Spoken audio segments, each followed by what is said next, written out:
সাতক্ষীরা ৪ আসনের সংসদ সদস্য গাজী নজরুল ইসলামকে দল থেকে বহিষ্কার করেছে বাংলাদেশ জামায়াতে ইসলামী।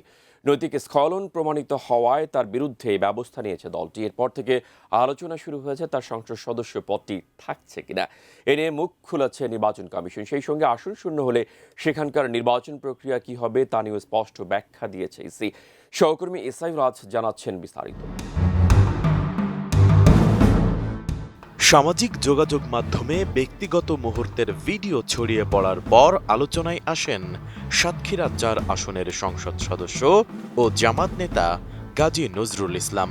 দুদিন ধরে তাকে ঘিরে দেশ জুড়ে ব্যাপক আলোচনা সমালোচনা চলছে। এরই মধ্যে সাংগঠনিক তদন্তে তার নৈতিক স্খলন প্রমাণিত হওয়ায় তাকে গঠনতন্ত্রের ৬২ নম্বর ধারা অনুযায়ী দল থেকে বহিষ্কার করেছে বাংলাদেশ জামাতে ইসলামী। বুধবার বিকেলে দলের কেন্দ্রীয় প্রচার ও মিডিয়া বিভাগের সেক্রেটারি এহসানুল মাহবুব জুবায়েরের পাঠানো এক বিবৃতিতে বিষয়টি জানানো হয়। একই সঙ্গে সংগঠন থেকে তাকে বহিষ্কারের বিষয়টি নির্বাচন কমিশনকে অবিলম্বে অবহিত করা হবে বলেও সেখানে জানানো হয়। এরপর থেকে চারদিকে আলোচনা চলছে তার সংসদ সদস্য পদের কি হবে। আমি বুঝি নির্মাণের শিল্প, সালাম স্টিল বোঝে ডিউরেবিলিটি। সালাম স্টিল, মোস্ট ডিউরেবল স্টিল।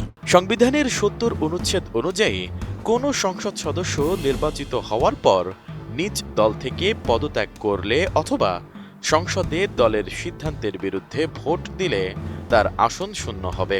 তবে সংবিধানে দল থেকে বহিষ্কার এবং স্বেচ্ছায় দল ত্যাগ এই দুটি বিষয়কে একভাবে উল্লেখ করা হয়নি।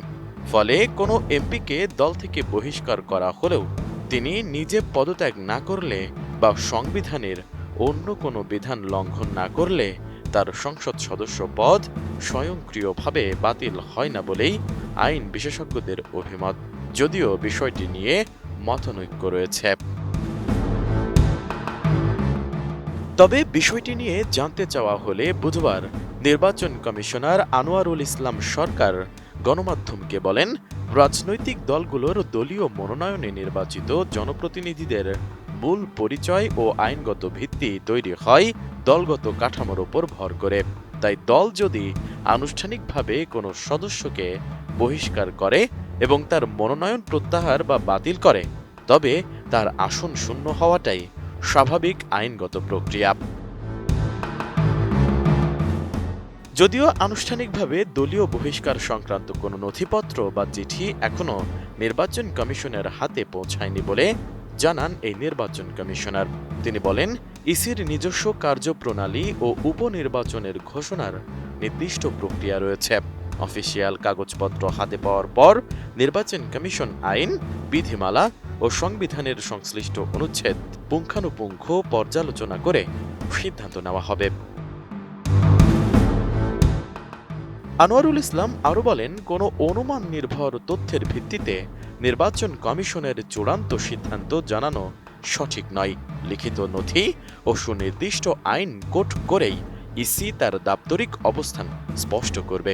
নথিপত্র প্রাপ্তি সাপেক্ষে পর্যালোচনা শেষে আইন অনুযায়ী আসন শূন্য ঘোষণা এবং পরবর্তী উপনির্বাচন সংক্রান্ত দিনক্ষণ নির্ধারণের বিষয়টি জানানো হবে বলেও জানিয়ে দেন তিনি।